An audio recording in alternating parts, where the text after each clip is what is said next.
Right, Shalom. Shalom.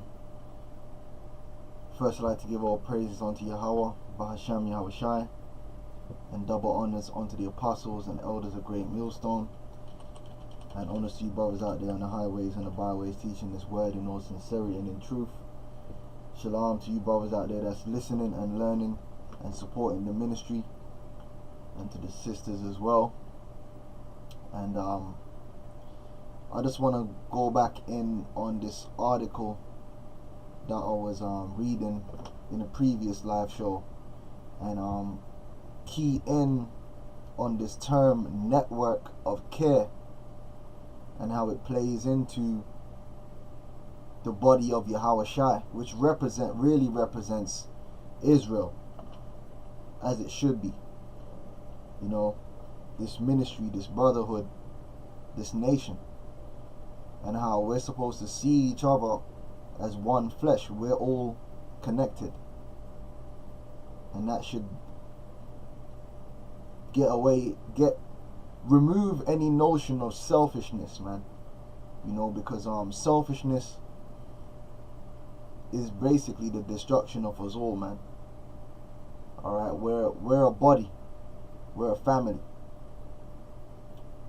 Alright, so we're supposed to care about our brother, supposed to care about our sister, supposed to care about our family and how our actions affect them. You know, right now Jake got that don't give a fuck attitude, and that's why we're in the condition that we're in. Alright, so let me read some of this article, and then I'm going to get some scriptures going into reincarnation and brotherly love and these things, and tie it all together. Alright, let's check. Alright, we good. Right, so this is from the article I was reading for, which, you know, I've posted it in the description box if you want to read it. It's a very good article because it gives a lot of insight into ancient Israel and how it was, and how starkly different it is from what we live under today.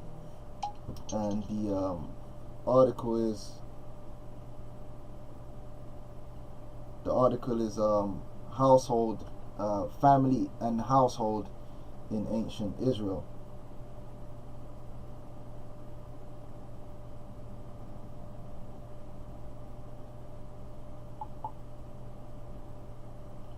Salakia, 1 second. Just go holler at that brother real quick. Alright, okay. So I'm gonna jump down to the end of the article. I want to read a little bit from this so we can kind of get a basis of the network of care and how important it was to our society, and obviously then jump down to the main point that I want to bring out in this particular lesson. So this is ancient Israel was an agrarian society, which we showed that's a society based upon agricultural production. That's one of the main reasons why the Most High gave us a land, so that we could be able to produce for ourselves. Okay, it's very important. That's part of being a sovereign. That's part of taking control, being able to produce. You need land. All right. Land ownership is the first part of sovereignty. The ownership of that land and the ownership of the production, with power and control over the ownership and production of your land, is sovereignty, which is something that we don't possess today. We don't own our own land, and we don't control and have power over our own production. Alright? It says ancient Israel was an agrarian society that required extensive cooperation for economic survival. Leo Pardue writes, social cooperation among families in the clan was necessary for building and maintaining terraces to conserve the soil and reduce water runoff, for sharing a common water source, wells or streams, for constructing cisterns that retain water for the rainy season, for establishing and supporting the boundaries of fields, for harvesting of crops, for judicial settlements. Alright, that's talking about judicial, meaning judgments according to the law all these things require a network of care. It requires everyone to be involved because we're all connected. The things which are happening within your society affect you. If there's an injustice, it behooves you to be involved in the correction of that injustice, rather than turn a blind eye because it don't directly affect you, but ultimately it will. And this is what you gotta understand. Because eventually that energy is gonna come around to you, because no man is an island. And that's what you gotta understand. We're one body and one flesh. So it is your responsibility to ensure not only that you receive justice, but also that your brother receives justice. So that's all part of the network of care and the cooperation, and for a common defense. And you see instances of that throughout the scriptures, where one village would be being attacked by the enemy. They would send runners to the neighboring villages and to the king, and the king would straight away dispatch the standing army, because Israel had a standing army. You had 12, I believe it was 12 courses. So certain men who were obviously men that were excelled in warfare, they would be given a course. So whether it be the first month or the second month or the third month, and they would stand with the king, so that if anything went down, they would go to deal with that situation. And that's recorded. Let's see if I can find it real quick. So Israel did have a standing army, but it's not like how Esau does it, where you got to go away for months upon end. No, it was like a month at a time. Let me see if I can find it real quick for you. So that way a man didn't spend his whole time sitting around waiting for war and shit, you know what I mean? Let's see if I can get that.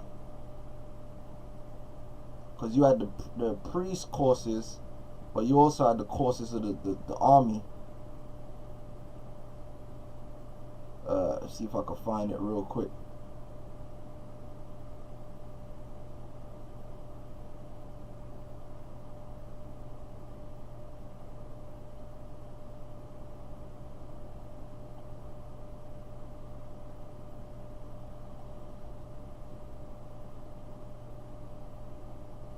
Yeah, okay. First Chronicles 27:1. Now the children of Israel, after their number, to wit the chief fathers and captains of thousands and hundreds, and the officers that served the king in any matter of the courses which came in and went out month by month throughout all the months of the year of every course, were 24,000. Alright, so you had the standing army. They were basically like shifts. Alright, and over the first course for the first month was Joshabim, the son of Zabdiel, and in the course went 24,000. So we had a standing army of around 24,000 men month by month.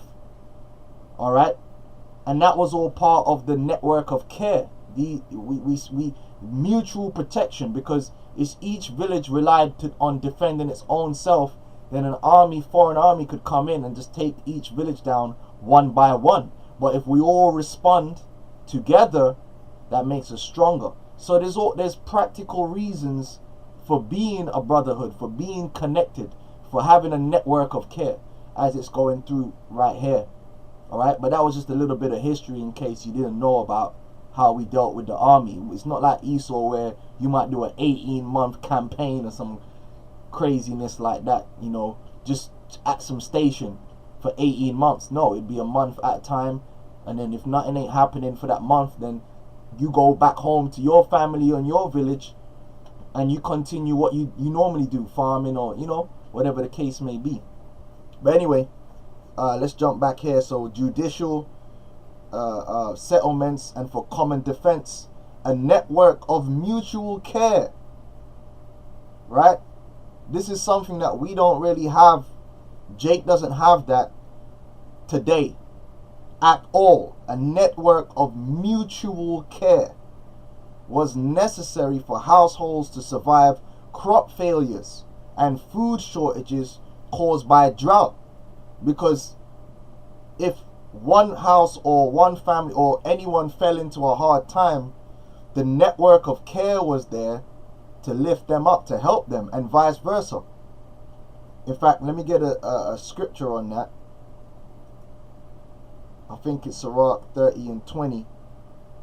Is it 30? Hold on. Oh, no, not that one. There we go. 29 and 20 probably. Right, this scripture right there. It says, help thy neighbor according to thy power. Okay, so according to, if you're a rich man, then you're going to help your neighbor according to your riches. If you're a poor man, you're going to help your neighbor how you can. You know, it's not crazy, whereas you're going to give man everything you got and your family can't eat. It's not like that. But whatever is in accordance to your power, maybe the way you can help is by running to another village and asking for help. However you can help your neighbor according to your power. And beware that thou thyself fall not into the same. Alright, so the reason you're helping your brother, because you loving your brother as yourself, because if you were in that situation, you would expect your brother to help you. And you never know when you might be, according to the will and the power of Yahweh Shem Yahushai, when you might come into a hard time, so to speak. So this is all part of that network of care, network of mutual care. Alright, help thy neighbor according to thy power, and beware that thou thyself fall not into the same thing or the same situation. Alright?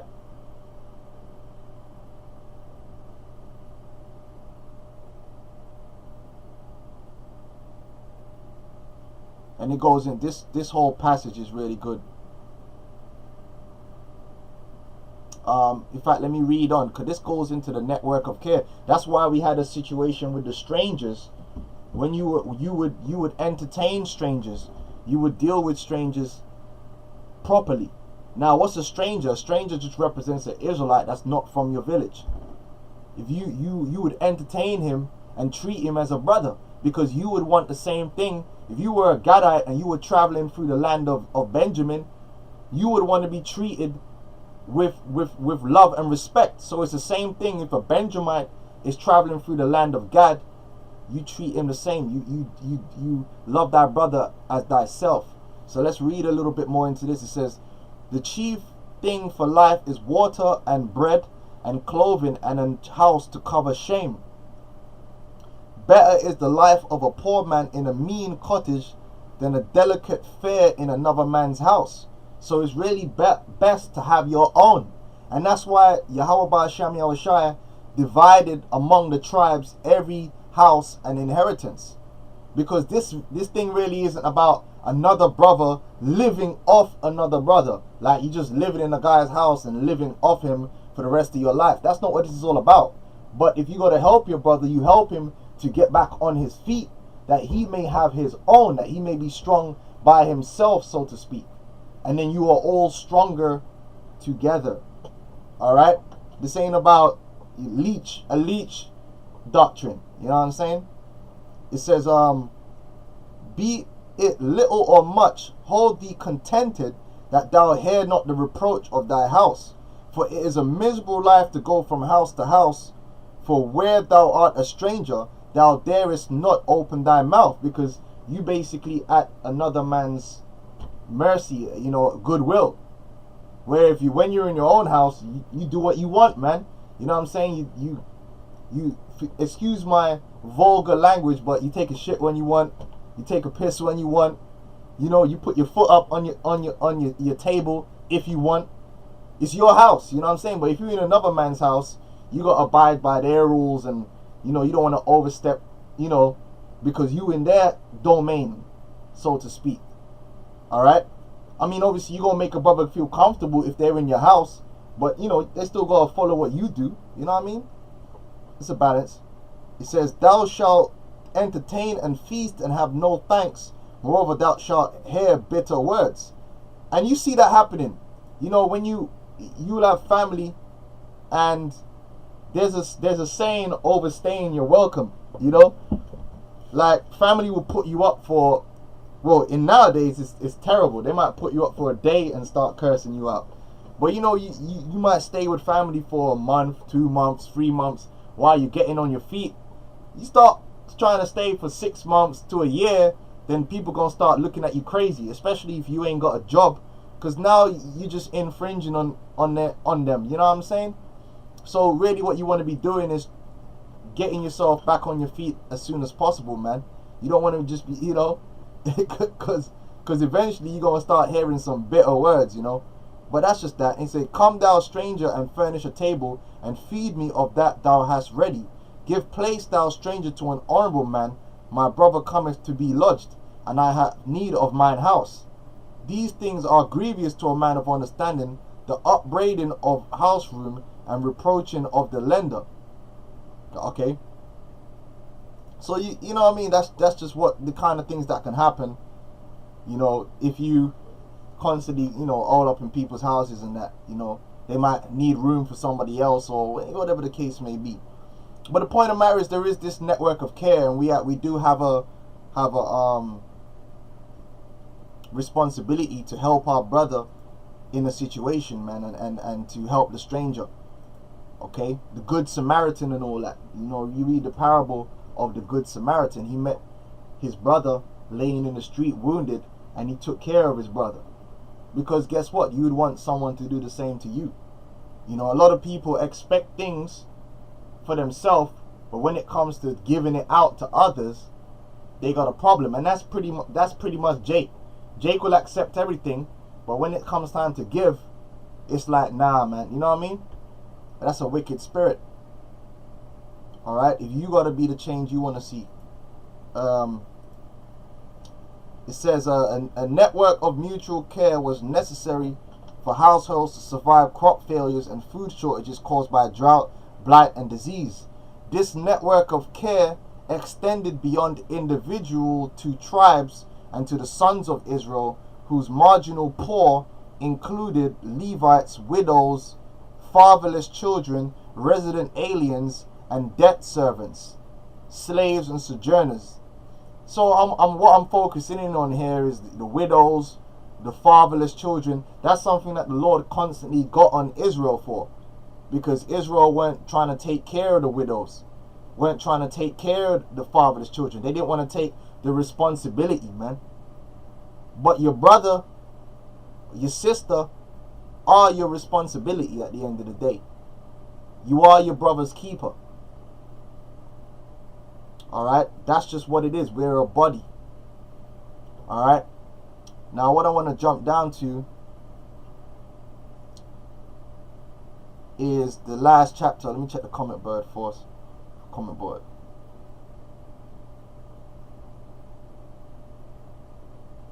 GMS 5. He says he's tired of us in his house now, Arkia. The bitter words are flying at us. Yeah, and that's all we are. We're nothing but slaves in Esau's house. If you're an American citizen, America is Esau's house, and you're a slave. You are a slave asset within his house. Powering off. And it's getting to the point where the necessity of having us around is reducing day by day. They got robots. They don't really need us as human resources no more. So you're gonna start and see more and more bitter words, man.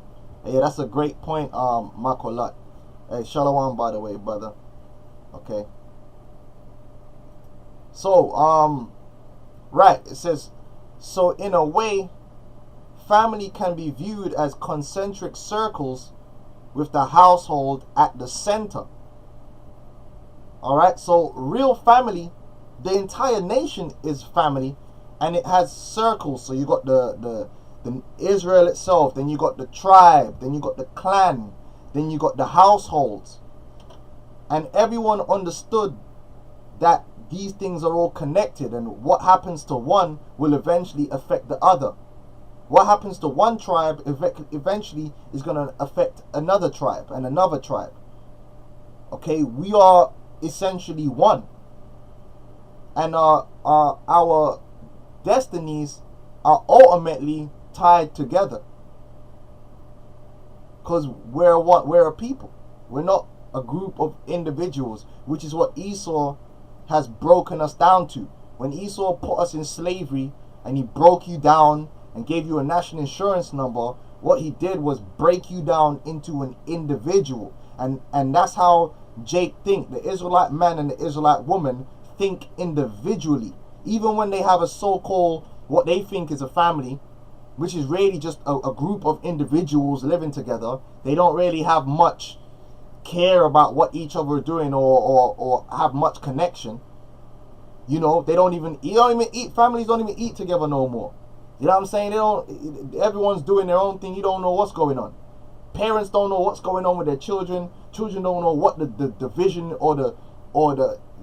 these families don't even have a goal or a mission or a vision for what they want to achieve as a family. It's just, you know, some Christmas party, Thanksgiving party where a bunch of individuals get together and eat and then they never talk to each other again. You know, it's crazy. All right, but that's what Candyland did to us. It broke down that family structure. All right, which is what we're trying to build back together again, beginning with the ultimate connection, which really connects families together, the strongest, which is the men, the backbone of the nation that connects everyone together. The women, everyone is connected by men, and that's a big part of what the brotherhood in Yahushua is. It's the nation coming back together as one, as a network of care, of mutual care, where you care about your brother, so you care about his wife, you care about his daughter, you care about his son, you care about his family, you care about what happens to them, you care about how you can help him, and he cares about how he can help you. He cares about your family too. You understand? If you hear someone in his family sick and you know you can help or give him, you're going to do that because it's your brother. You understand? That's where we're getting to. What we're getting back to. It says the clan farther out and the tribe existing out beyond the clan. But there is another dimension as well. The Israelites had a strong sense of connectedness with their ancestors. Alright? Which is something that we have completely been disconnected from. Abraham, Isaac, Jacob, Judah, Benjamin, Levi, all the tribes on down, all the great men, King David, we have been disconnected from that heritage and that understanding and that honor. Because those men, the righteous forefathers, laid down a standard and an honor that we have a responsibility to uphold, because who we are today is directly connected to who they were and the promises which were made unto those men in the spirit. We are directly connected to Abraham. Why? Because the Lord made a promise unto Abraham concerning us. That's the connection. Our people don't recognize that connection anymore. Even especially these boneheaded Christians, man. When they be reading the Bible, there's no connection to them with the people they're reading about in the Bible. There's no connection there with Abraham, Isaac, and Jacob. Because they don't know there's a connection. Because they don't know they're Israelites. Alright? And if you want to read more, I believe it's Sirach, the 40 or the 41st chapter.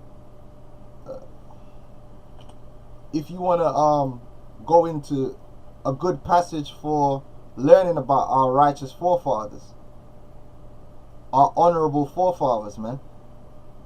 You see, there used to be a time where people before they did an action considered how that would affect the honor of their forefathers. They would consider how it would affect the honor of their house. They would consider how it would affect the honor of their children. But now people just do whatever they want to do because they're just individualistic. They don't care about how it affects their family. They don't care about how it affects the nation. The shame and the guilt that they bring upon the nation with their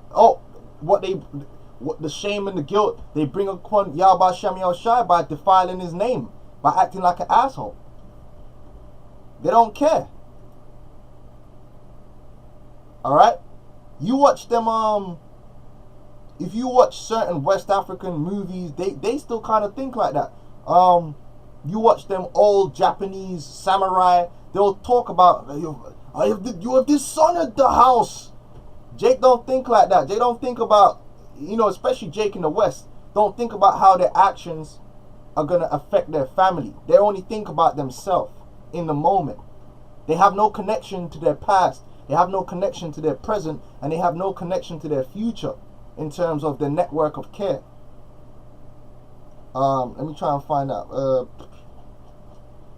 Okay, so if you want to read about the forefathers, you can start from Sirach 44.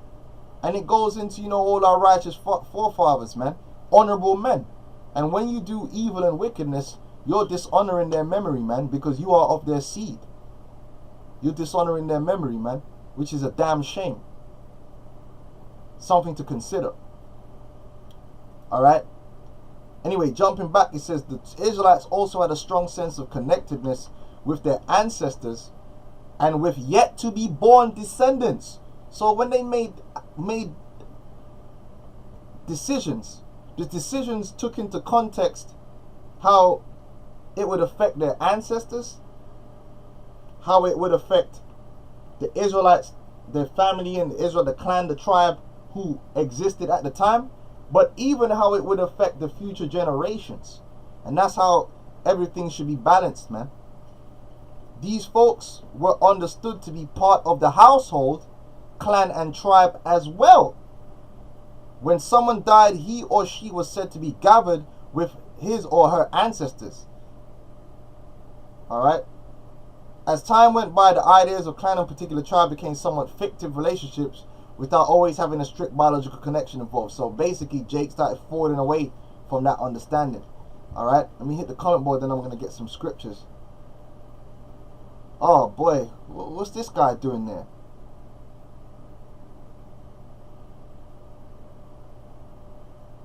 Hey, Judah Nazura, you're not my brother, man. You're a bona fide demon, man. You gotta repent, my man. What the hell are you doing here, man? What are you doing here, man? Why don't you do your own thing? What the hell's wrong with this guy? Man said it looks dead in here. The only death that's in here is you, bro. As soon as you came in, the stench of death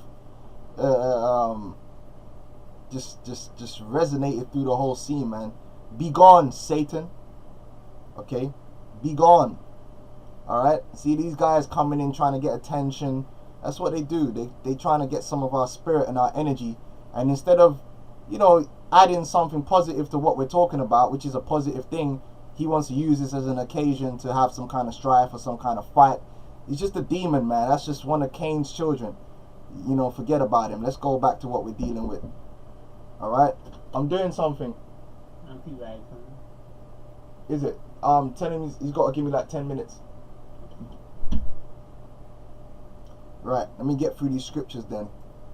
Right, alright, Leviticus 19 and 18 says, Thou shalt not avenge nor bear any grudge against the children of thy people, but thou shalt love thy neighbor as thyself. I am the Lord. Okay, so this is part of our standard, to love thy neighbor as thyself, because we are connected. This is the network of care being established in the law. Okay, James 2 and 8. If ye fulfill the royal law according to the scripture, thou shalt love thy neighbor as thyself, ye do well. Okay. Alright. Psalms 133 and 1. Behold how good and how pleasant it is for brethren, because the backbone of the nation begins with the men, to dwell together in unity. And that unity comes about through that network of care. That network of care and us upholding a standard which is in Yahushua. The standard we uphold is Yahushua. And that standard proliferates itself in a perfect network of care. And that's a beautiful thing. Said it is like the precious ointment upon the head that ran down upon the beard, even Aaron's beard, that went down to the skirts of his garments, as the dew of Hermon, and as the dew that descended upon the mountains of Zion. For there the Lord commanded the blessing, even life forevermore. Okay? So that's a good point right there. Let's get Matthew 12:25. And Yahushua knew their thoughts and said unto them, every kingdom divided against itself is brought to desolation. Alright, so if we operate as individuals and divide ourselves against each other, tribe against tribe, clan against clan, house against house, we are brought to desolation. And every city or house divided against itself shall not stand. Alright, the strength comes in the unity, but the unity has to come in Yahushua. The unity is in Yahushua. Not just blind unity, but unity in Yahushua. See, a lot of people are pushing unity, but they're trying to push unity in the wrong way. False unity. Oh, we should black people. There ain't no unity in black people. That's not going to exist. Our unity is in Yahushua. The scriptures say we shall become as one. But through who? Through Yahushua. Through that standard. Through the Messiah. Alright? Now, I want to quickly speak about reincarnation and how that affects, that's why you are ultimately connected with your ancestors and connected with your children to come because of reincarnation. And you reap what you sow. So if you're an asshole, you're a bad mother or a bad father, and you don't have any duty or care towards your children, you got to understand that what you sow, you create a bunch of broken children. You are going to come, once you die in the reincarnation, you are going to be a product of them same broken children that you produced. So you're going to reap what you sow. Alright? Exodus 20:5. Thou shalt not bow down thyself to them nor serve them. That's talking about idols. For I, the Lord thy God, am a jealous God, visiting the iniquity of the fathers upon the children unto the third and fourth generation of them that hate me. So you reincarnate in the third and fourth generation, which is ultimately going to be your children. And that's why you go to Lamentations 5:1. It says, remember, O Lord, what is come upon us. Consider and behold our reproach. Our inheritance is turned to strangers, our houses to aliens. We are orphans and fatherless. Our mothers are widows. We have drunken our water for money. Our wood is sold unto us. Our necks are under persecution. We labor and have no rest. We have given the hand to the Egyptians and to the Assyrians to be satisfied with bread. Our fathers have sinned and are not, and we have borne their iniquities. But the thing is that we were our fathers in the reincarnation, and we were simply reaping what we had sowed, and there lies the connection. Alright? So you have to consider these things, man. Meditate on these things. 1 Corinthians 12:14. For the body is not one member, but many. And this is going to bring it home to us as a brotherhood in this ministry. If the foot shall say, because I am not the hand, I am not of the body, it is therefore not of the body. And if the ear shall say, because I am not the eye, I am not of the body, it is therefore not of the body. If the whole body were an eye, where were the hearing? If the whole were hearing, where were the smelling? But now hath God set the members, every one of them, in the body, as it hath pleased him. And if they were all one member, where were the body? But now are they many members, yet but one body. So we are one body in Yahushua. Okay? We are one body in Yahushua. We are one flesh. And what happens to your brother happens to you. You understand? What happens to you happens to your brother. So within the body should exist what? A network of care. Love. Okay?